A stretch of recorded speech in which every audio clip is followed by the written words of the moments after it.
Come on.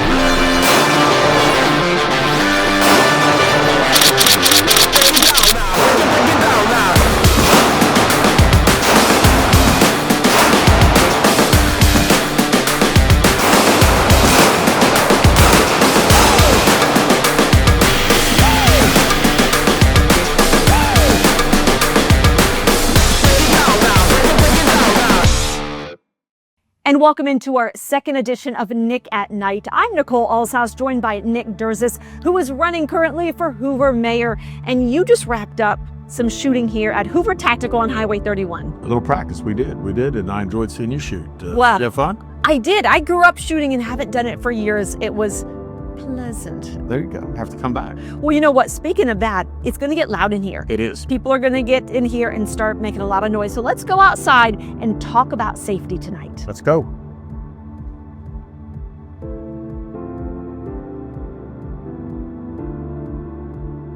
And here we are in the lobby, and Nick, 45 years on the police force. You spent a lot of time, I know, training.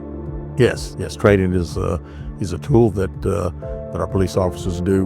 We train pretty much every day. So talk to me about 45 years on the police force, 20 of those police chief. Hoover is one of the safest cities, and really it's nationally recognized and has been multiple times for being one of the best places to live. Sure. What do you think plays into that? Well, we know that crime statistics play very favorably into that, and very proud of the work that our people have done. When I first started over 40 years ago, we had 15, 16 police officers. Now we're in the 190s. 230 people work for the Hoover Police Department. Our statistics are just so low, and we're so proud that I could say that. Last year in 2024, we had the lowest number of car break-ins, the lowest number of home burglaries and car thefts in 19 years, which is incredible. And our statistics this year are very favorable too. And that happens not by coincidence. It happens because we work very, very hard. We do a lot of planning. We plan for the worst. We plan every day for the worst, and we hope to God that we never have to use any of the knowledge that we're doing. But it takes a team. It takes a talented team. We've been very fortunate to attract very, very, very great police officers over the years. And that's probably something that I think I'm most proud of, is the type of talent that we have had, and the fact that most of our officers end up retiring. I've been there over 40-something years, which does sound a little bit crazy.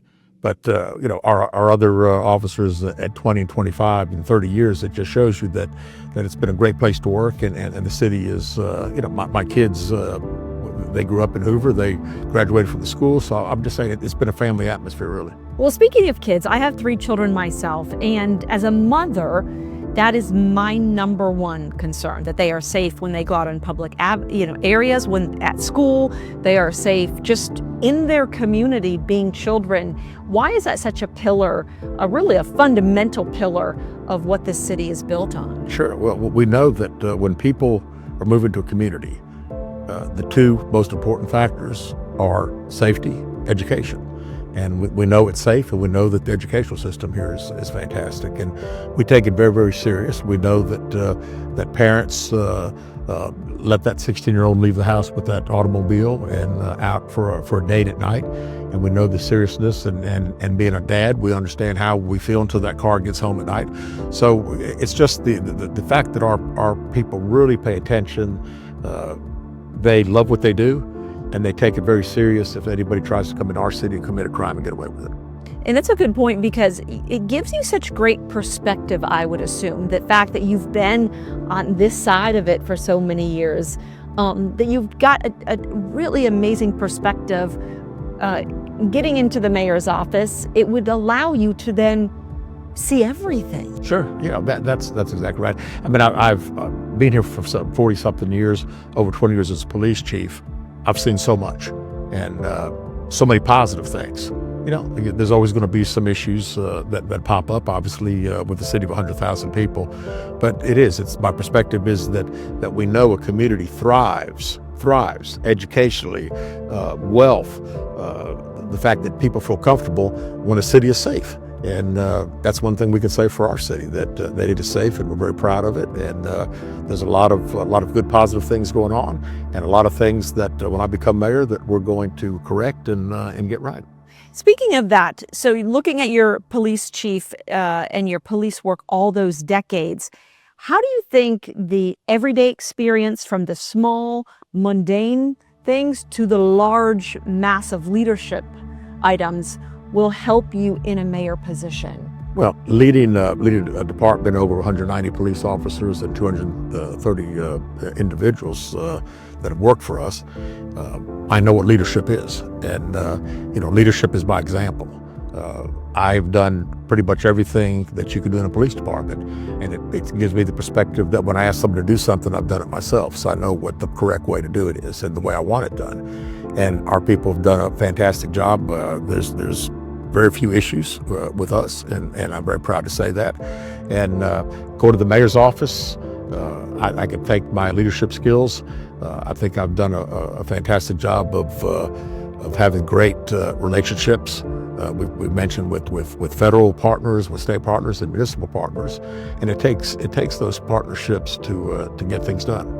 Well, I got to say, when I was digging and researching ahead of time, I see that you got a big award. And when I asked you about it, when I asked him, he didn't really want to talk about it because he's super humble. But I want to talk about it because I think a leadership award is worth noting. Can you at least tell me a little bit about it? Okay, about 5 years ago, the National Association of School Resource Officers presented me in Washington, D.C. with the Nicholas E. Sturgis Leadership Award that's given to one individual in our organization once a year. We've got our conference coming up in about 2 weeks in Dallas, Texas. We've got over 2,500 police officers from around the country that will be attending, and someone that day will get the award. And I am proud of it. I don't like to talk about it, but I am proud of it. The fact that I can remember back in the 90s, there's a middle school called the Bumpus Middle School. I met with Dr. Bumpus. He was the superintendent of schools. And I had this crazy thought that Hoover High School was getting larger, and I sat down and talked to him about putting a police officer in the school in uniform, armed. And when I said armed, that poor guy almost fell over. And, I just thought that, this is the kind of image that we want, and we want our kids in school. So this happened in the high school. Of course, today we're in every school, but in the high school, we wanted to be sure that we had those relationships with kids, especially in high school. They're starting to drive now. They're starting to get out. Some of them are going to do things like drink, and we wanted to have that relationship with that school resource officer. So we finally did talk Dr. Bumpus into allowing us to get that first one in, and now we've got one, obviously, in every school. We've got 3 in each high school. Hoover High School approaching 3,000 kids, and Spain Park smaller, but we've got three officers in each. Well, and so many people after you pushed for that followed suit. Well, yeah, I mean, the school resource officers are modeled today all over the country. That started a long time ago, and again, we at Hoover saw the need to really get that. And again, it really wasn't for the safety factor. Of course, today it's the safety factor of the horrendous crimes and things that have taken place in our schools. It's almost hard to imagine. But back then, it was more of the idea of getting that relationship built with that uniform and kids that are graduating high school and going on to college and so forth at the time. Well, one of the things that you've mentioned in this interview is surrounding yourself with top talent. And how important as a leader is that for you to pick out the brightest, most intelligent, most well-rounded? Well, that's what we've always done. We've done that in the Hoover Police Department. We get a lot of applications for jobs. And I think, it doesn't matter male, female, what race. We want the top person that's applying for that job to come to work for us. And that's been our model for forever.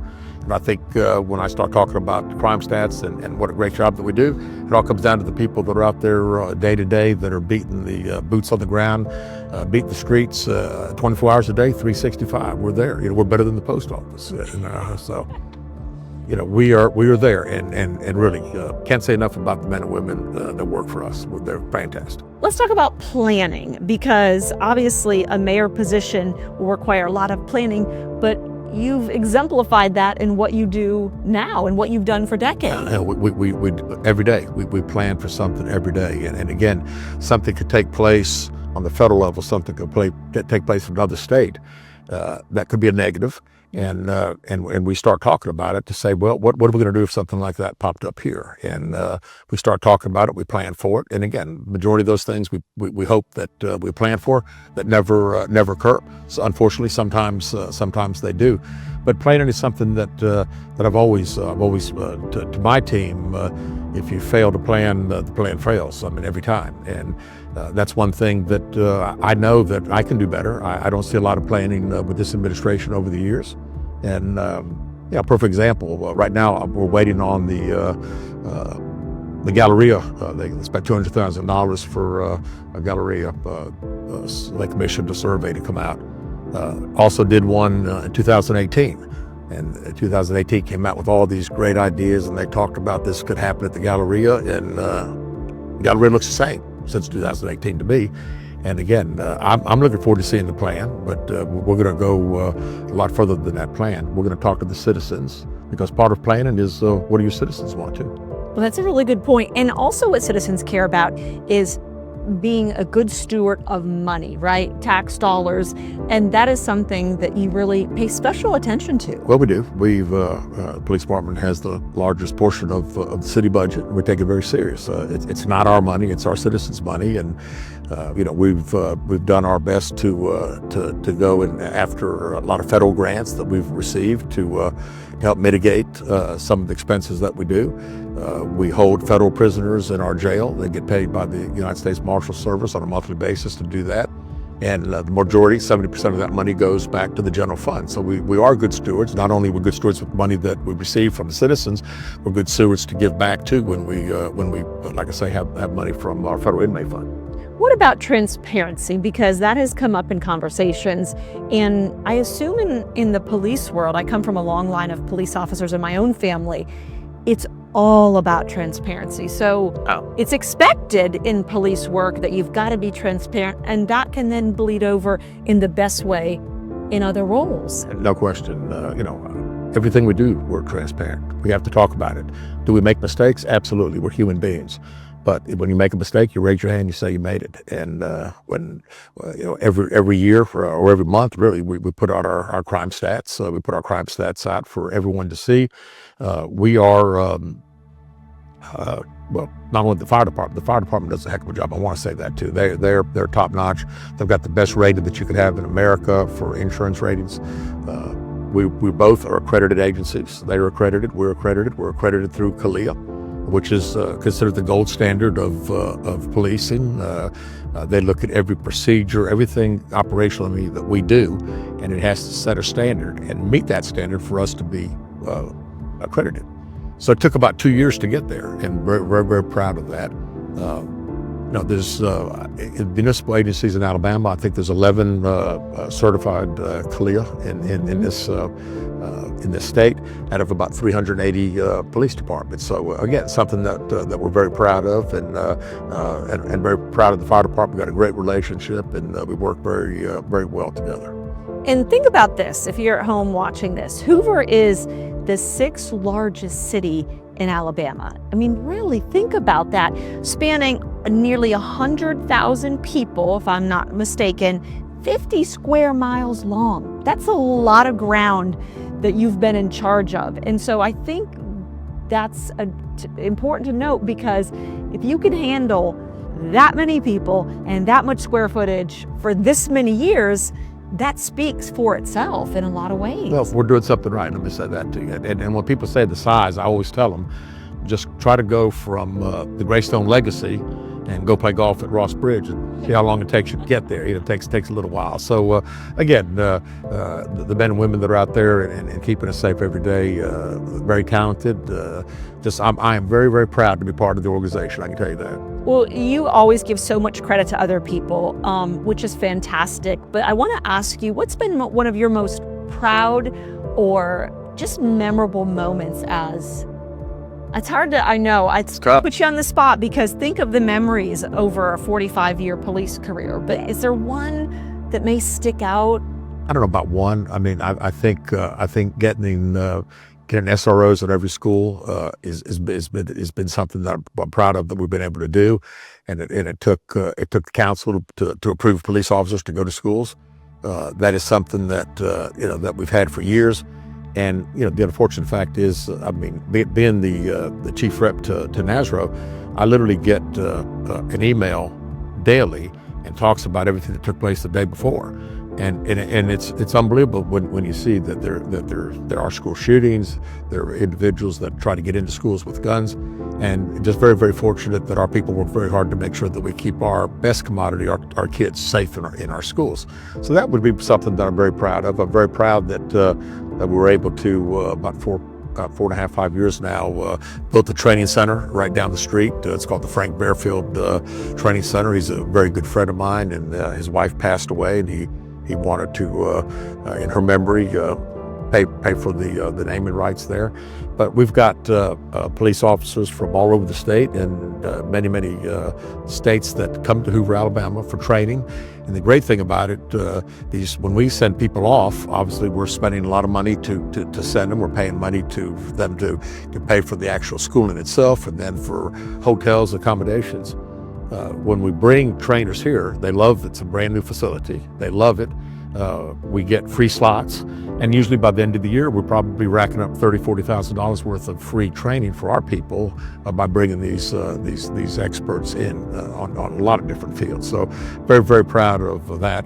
And then I would just say very proud to have been the police chief for 20.5 years, because it's a long time. I would say probably the average police chief nowadays, if they make it 3 to 5 years, is a long time. So 20.5 has been a long time, but it's been a great run, and I have really enjoyed it. And again, I look forward to going to the mayor's office. It'll give me the opportunity to name the new police chief, and what I'm excited about that I'm going to find somebody that has the vision that will continue the things that I know that are important in an individual, and the skill set that I'm looking for that person to take over where I've been. And I'll be on the third floor. They'll be on the first. I'm not gonna mingle in what they do, but it'll be fun to give somebody else the reins and see what they can do with it also. That's true. My grandpa used to always say, if you're on a police force that many years, you're doing something right. It's a life well loved, for sure. Okay, we've got to get to your questions, because you at home on our last episode 1, you had questions for Nick. So are you ready for these, Nick? Ready, let's go. Okay, here we go. I'm gonna tell who it is and where they live, so you know exactly where they're coming from. This is Michael that inquired. He lives in Rossbridge, by the way, and most of you know Rossbridge. He's got a lot of questions. We're gonna start with number 1. Okay. Nick, tell us about your plans for dealing with stormwater and flooding issues. Okay. Stormwater and flooding issues obviously have been an issue. I sit at city council meetings, and I hear people that walk in and talk about until this particular road was built or reconstructed with new sidewalks, and it looks so pretty, but now every time it rains hard, I've got a raging river in my backyard, that sort of thing. So I would say to the stormwater issues, we're going to talk more about it on other episodes, but I would say we're going to certainly make sure that developers that are doing work in our city and outside the city, anything that they do that disrupts our daily routine, we're going to be talking to them, and we're going to see what we can do. We realize that it's a problem, and we're going to do everything we can to help mitigate it. Question number 2. What are you going to do to bring more transparency? No transparency. Okay. Number 1, we spent several $100,000 in the council chambers to get this elaborate system up to make sure that all of our council meetings could be aired so everybody could watch. And then for some reason that went away for a little bit. It's back now, but I still don't think that we've got the public comments at the end. I don't think that's aired. We're going to air everything. We're going to sit down with our finance department, and we're going to find out why we can't or why we should put a lot more information out every month. I think a lot of people are interested where the tax dollars are being spent. Who are the vendors? And I think that it's a well-deserved question, and I'm going to answer it to say that we're going to be a heck of a lot more transparent than what we see today. Yeah, if you think about it, communication is really the gateway to every good relationship, whether it be a personal relationship, a professional relationship. If you don't have good communication, you don't have that solid of a relationship. So that's been something that you really are putting a lot of effort into giving to the residents, you who are watching at home in Hoover. Our next question comes from Taylor, a new resident, by the way, of Hoover, who wants to know your position on the Second Amendment and generally your view on taxes. Okay. I am a firm proponent of the Second Amendment, no question at all. Taxes, I would say that I'm a fiscal conservative and don't like to see any taxes raised. Want to make sure that our city is doing everything that we can to properly use your money, because it is their money, and we're going to make sure that that it's spent wisely, like we've done in the police department for years. And when we make those decisions, it's going to be decisions that are made. Our city councils are going to be well versed before they make those type of decisions, and we're going to make sure that our money is spent properly. Okay, Allie is our next question for today. Okay, Allie, here we go. She's a resident of Green Valley neighborhood. Wants to know your plan to address the beautification on Highway 31 between I-65 and I-459. I love that. I love the question, because that's something I've been talking about. You drive in from Vestavia, and they got the old gas station over there for 10 years. And if it opens up for like 2 weeks and closes again. Concrete jungle when you come through. No pretty flowers, no greenery. It's not a real attractive area. And I would say that's a lot of gateways into Hoover. Let's go South Alabama. Let's go with that Fairhope area. When I go to Fairhope with my wife, she always talks, oh, how beautiful this is. They've got the plants, they've got all these different things. We've got the Hoover Beautification Board that does a tremendous job in our city, and I'm going to rely on them to help us decide some things that we could do. We've got Public Works Department does a heck of a job of maintaining our areas, and I just think that we, as mayor council, we can do a better job of allocating some money to make sure that when you come to Hoover, I know I'm in Hoover. Go to several different cities recently. They've got new light poles up, and it's just an attractive. It's almost like a gateway coming in, and that's where I envision us having. Not what we've got today. I don't like it. I think it's an ugly look. We're going to change that. Oh my gosh, there's so many questions I have, but we're running out of time. So that's a good question, Allie. Thank you. That one. We're going to end it with a little fun thing. I heard through a little birdie that you're big into cars, big into automobiles. Your wife may have told me. It could have come from somebody else. I'm not going to say who said it, but tell me about your love and your passion for cars. Yeah, I have loved automobiles, fast cars, sports cars for forever, and literally back from high school days, but didn't have a really nice car in high school. But it was something that I've had a passion for, and years ago, a few of my friends, and we had some decent cars, not like we have today, but we started a little club. It was really the Men of Birmingham, Mob Inc. is what it was called. And we'd be over on 280 at a restaurant, and we'd be there every Saturday, and there'd be 10 of us. And all of a sudden, all these cars would pull off of 280 and want to look at cars. And then we started getting some guys that had the Ferraris and Lamborghinis, and they started showing up. And I consider myself like maybe one of the founding members back then.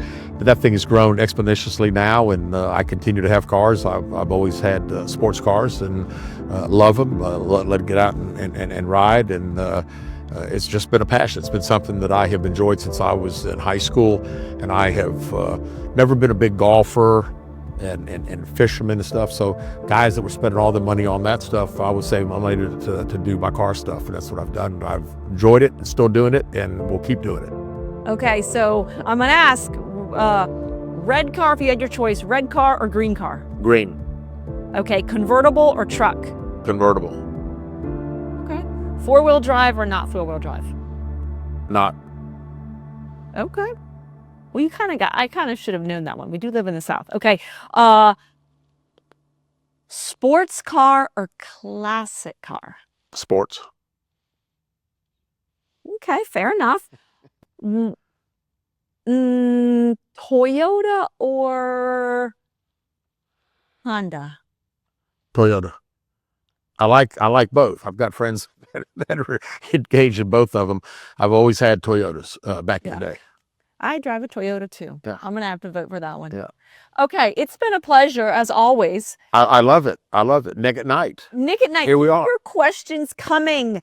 You make sure to go to the website. So we want to remind everybody to vote. That's the best thing that you can do. You've got to vote. The election is in August. Mark your calendar. You can see the date on the screen. Get out your phone right now. Mark it in there so you can go out and vote in your election because it is your money. It is your voice.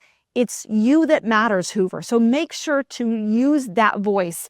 And Nick is always here, very transparent with questions. We'll have more on episode 3 naturally. And you can also see the website on your screen, derzisformayor.com, that you can submit your questions and ask us. Fantastic. Thank you very much. Thank you, Maybe Nick. we should cheer to this. Cheer, absolutely. Cheer the Nick Derzis for Mayor, Nick at Nite. Here we are. Enjoy. Thank you. We'll see you next episode.